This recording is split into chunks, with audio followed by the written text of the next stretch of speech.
The last quantity we're going to talk about here is angular momentum. So we talked a lot about how regular momentum was kind of like a measure of the motion that an object has, who will win in a collision.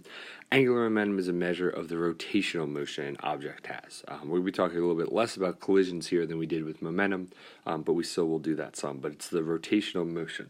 And the way we find it, right, regular momentum was just given by P equals mv, the mass of the object, times the velocity of the object. Angular momentum is going to be given by L, that's our symbol for angular momentum, equals I, the equivalent of mass, times omega, the equivalent of velocity. The units, by the way, for angular momentum are kilogram meters squared per second. Nothing special really, they're kind of weird. It's something that a lot of times you won't need to know because usually we're just concerned about using angular momentum or how angular momentum of an object or a system changes.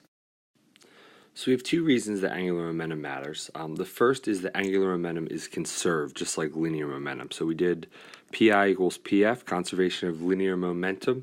That existed when there were no outside forces. Angular momentum, okay, Li equals Lf, is going to exist when there are no outside torques acting on a system.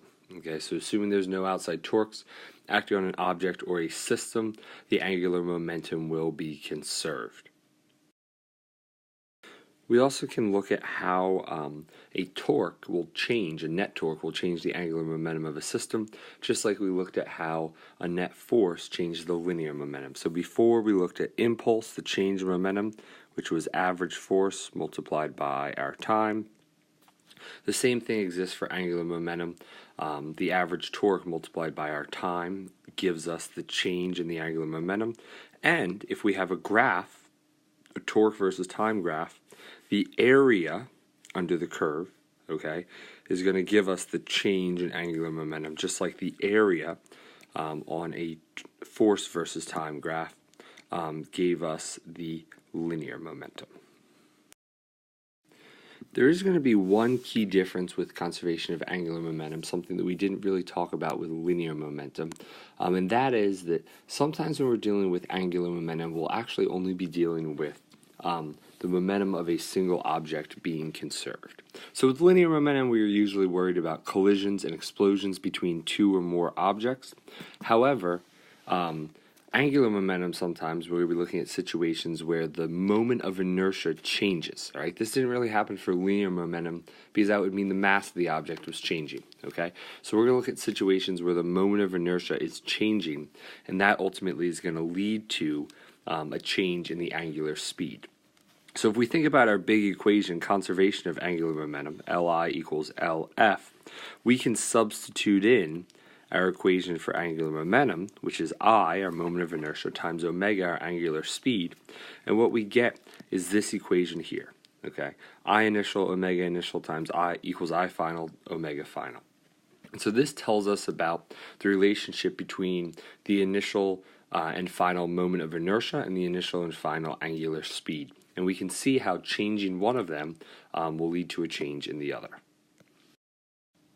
So here we have two very common examples from sports showing this idea.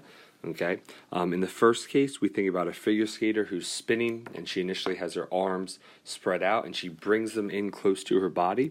And what that does is that changes the moment of inertia. So we start out with a larger moment of inertia, more mass away from her body, and we end with a smaller moment of inertia, with more mass closer to her body.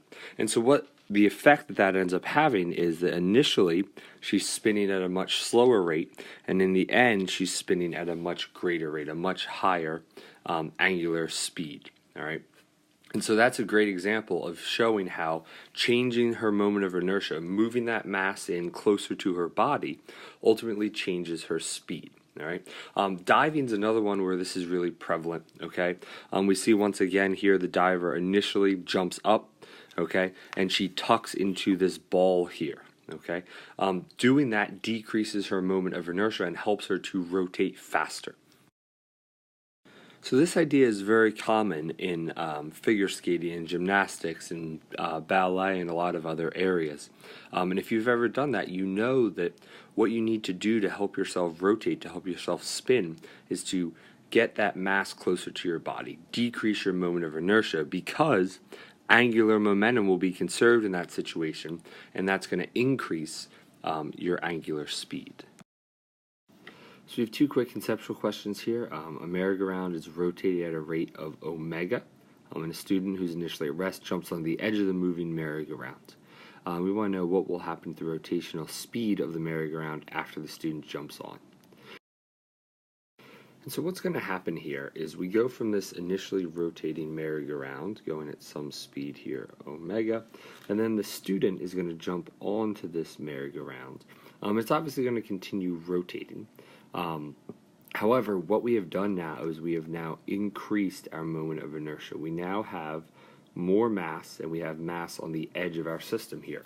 And so the effect that has is when we increase that moment of inertia, because angular momentum is conserved, because there are no outside torques on our system, that's going to lead to a decrease in the angular speed of the object. For the second part of this question, the student now is going to walk from the outside edge here closer to the center of the merry-go-round. And so the effect that has is that's going to now decrease the moment of inertia, because even though the total mass of the system hasn't changed, the mass is now closer to the center. Before we had the mass of the person all the way out on the edge. Now they're in here closer to the center. That decreases the moment of inertia. And so that means that the angular speed is going to increase again relative to when the person was on the edge. And it's the same reason we talked about here. The angular momentum of the system is conserved because there's no outside torques. So if moment of inertia decreases, the angular speed must increase. Alright, so for this problem we have a child standing on the edge of a disc here. And they're initially at rest, and what's going to happen is the child is going to start walking around the edge of the disc. So they're going to be walking like that, having an angular velocity in that direction there. In the counterclockwise direction is what I'll say. And we want to think about the angular speed of the child compared to the angular speed of the disc, which will be going in the opposite direction here. And so what I would think about is initial angular momentum equals final angular momentum. So initially, the angular momentum of our system was just 0. After, when the child began walking, we have the angular momentum of the child, and we have the angular momentum of the disc. Okay? And so what we know about those two angular momenta is that they must be the same. Okay, this is just like a recoil problem. This is like one of those where both objects are initially at rest and they explode apart. Both the child and disc initially had no angular momentum. So when the child gets an angular momentum by walking in the one direction, all right, the disc must have the same angular momentum in the opposite direction. That's the first key point here. The second is we got to look at these formula for our moments of inertia.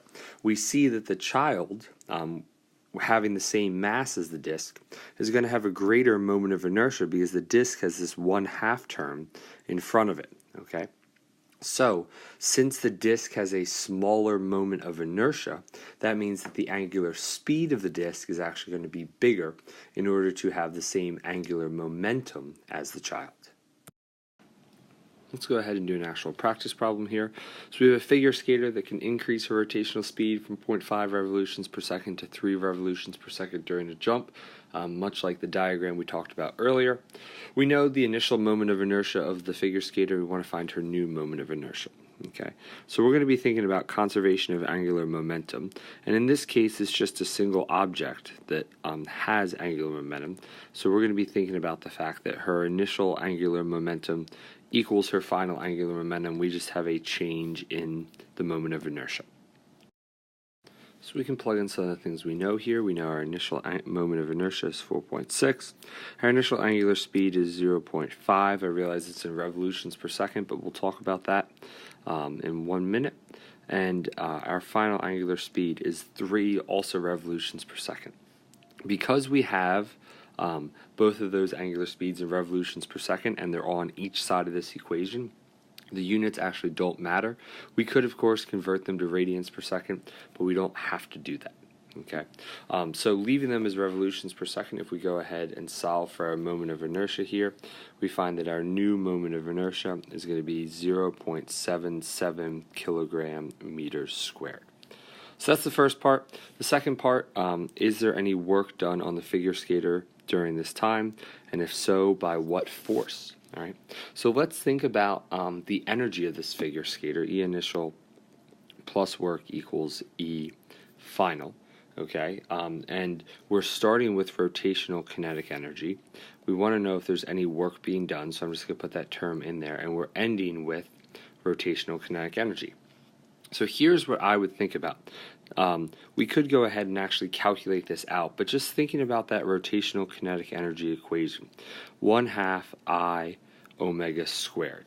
What's going to end up happening is our angular speed increases by a factor of 6. Okay, we go from 0.5 to 3, 6 times as fast.